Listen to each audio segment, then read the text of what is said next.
à tous les coachs et bon après-midi, bonjour à tous ceux qui sont en journée. Déjà, je tiens à remercier le Master Coach pour ce privilège qu'il me donne d'échanger ou de participer, d'être membre de cette plateforme. Déjà, il est très important de construire un système durable en entreprise parce que nous sommes appelés à laisser l'empreinte de notre existence entrepreneuriale. Voilà, j'ai l'habitude de dire, nous ne sommes pas venus entreprendre comme les autres. Nous entreprenons pour une différence, pour créer une marque, l'impact.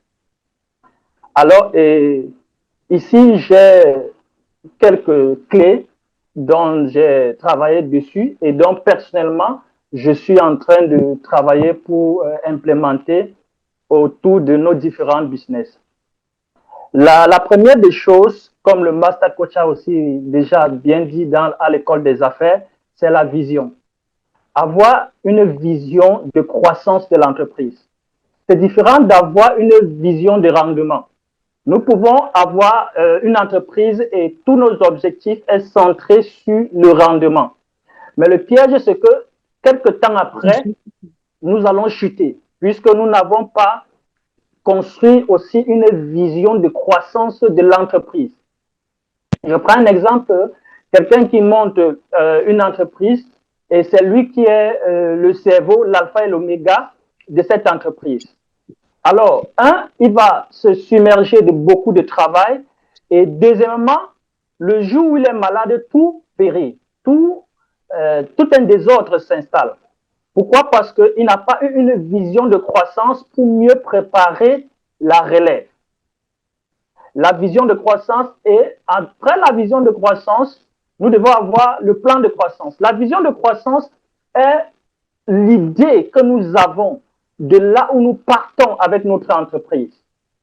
L'idée que nous avons, là où nous voulons arriver.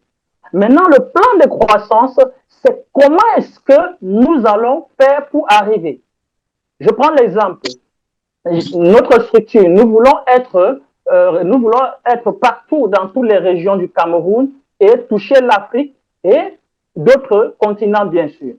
Ça, c'est la vision. Ça, c'est ce que nous voulons avec notre entreprise. Mais maintenant, le plan de croissance est là maintenant pour nous donner avec précision les étapes que nous devons faire pour pouvoir atteindre cette vision. Le plan de croissance de l'entreprise. Le deuxième principe qui est la vision, avoir une vision de croissance pour ses collaborateurs ou ses employés. Pourquoi est-ce qu'il est très important d'avoir une vision de croissance pour ses collaborateurs ou pour ses employés? Regardons par exemple, si vous aujourd'hui, quand vous lancez l'entreprise, vous employez un jeune par exemple de moins de 30 ans. Peut-être maintenant, il n'est pas marié, il n'a pas de grande charge. Mais si vous n'avez pas une vision de croissance pour lui, quelques années plus tard, il serait tellement distrait, même s'il est en fonction chevaux. Pourquoi? Parce que quelques années plus tard, il va falloir qu'il quitte le domicile des parents, il va falloir qu'il se prenne en charge, il va falloir qu'il prenne une femme en charge, il va falloir qu'il prenne toute une famille en charge. Alors, si vous n'avez pas une vision de croissance personnelle pour lui, il serait très difficile. C'est la raison pour laquelle j'ai eu à travailler avec certains managers de Total. Vous allez voir que, surtout dans la région du Cameroun, presque 80% de ceux qui commencent comme pompistes. Ils vont commencer comme pompistes. Après ça, ils seront progressivement, on doit leur donner des responsabilités jusqu'à être manager. Donc, j'ai aussi constaté cela dans un hôpital de la place. C'est un hôpital Sébec. Sébec, chez nous, c'est les hôpitaux qui sont attachés aux églises.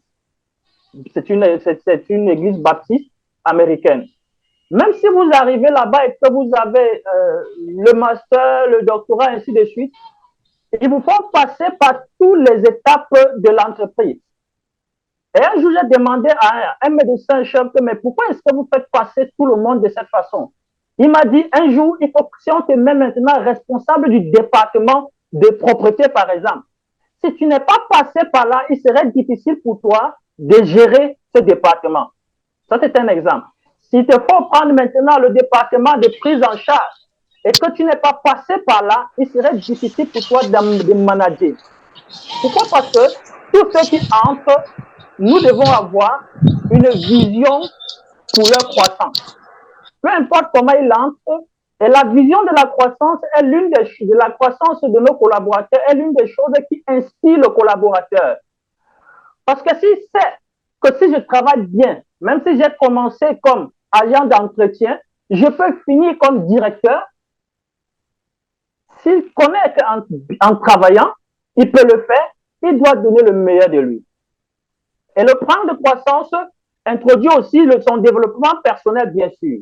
L'encourager dans des formations personnelles, l'encadrer dans des formations personnelles.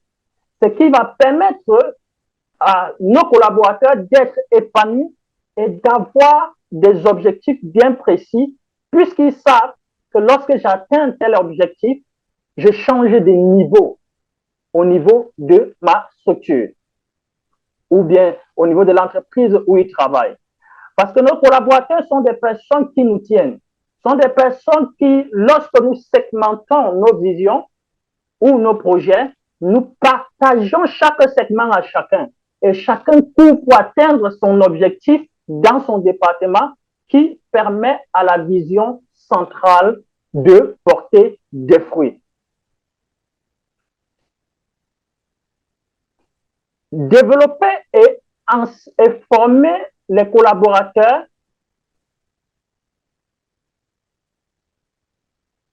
Je ne sais pas, on dit le son n'est pas bon? Non, coach, allons-y, allons-y. C'est très bon. Votre son est très bon. Allons-y. Okay. Certains ont des problèmes techniques, le son est bon. D'accord, d'accord. Donc, je disais, avec des collaborateurs, lorsque nous prenons un collaborateur, un jeune collaborateur, nous devons le montrer que même si peu importe le niveau qu'il a commencé dans notre équipe, dans notre entreprise, nous devons le montrer qu'il ne doit pas finir là où il a commencé.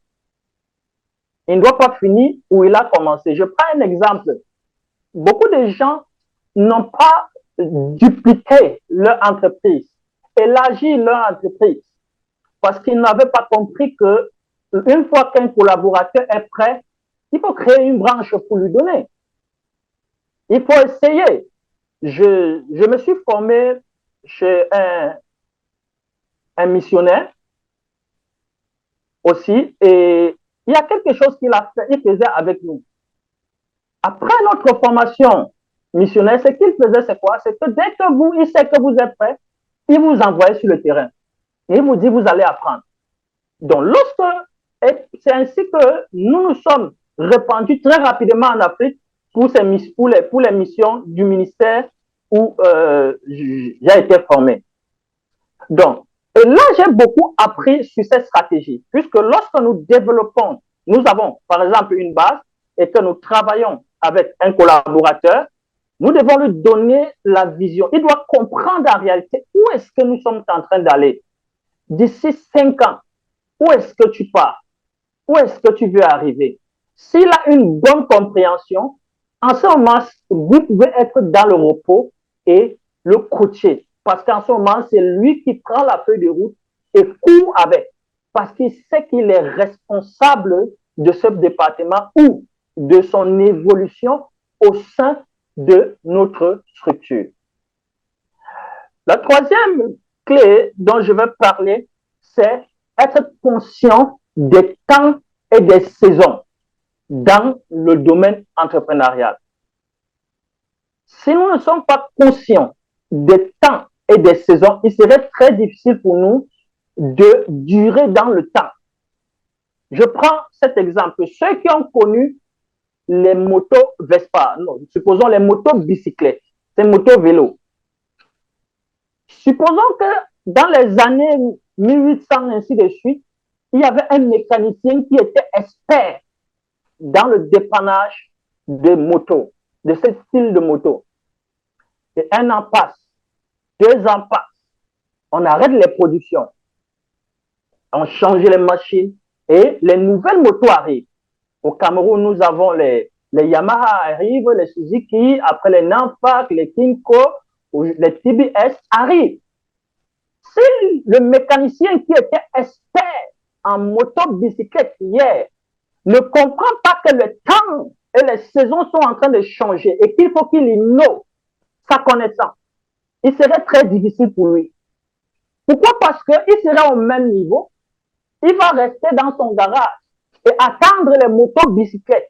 Sûrement, en ce temps, on pouvait l'appeler champion, le meilleur mécanicien de la ville, l'expert de sa promotion, l'expert de sa génération. Mais plus le temps passe, plus il va s'appauvrir. Puisque lorsqu'on ne produit plus, on ne fabrique plus de motos, ce qui arrive, c'est qu'il y aurait rupture, les motos, on va abandonner, ça va pourrir, ça va se gâter, et un jour, il va rester dans son garage, il ne doit plus trouver une seule moto, et il va rentrer au village. En ce moment-là, même les prières ne peuvent pas l'aider, même ses jeunes ne peuvent pas l'aider, même ses compétences ne peuvent plus forcément beaucoup l'aider, parce qu'il n'a pas innové. Il n'a pas innové, il n'a pas su que ce temps-ci, nous sommes en train d'aller dans une autre ère.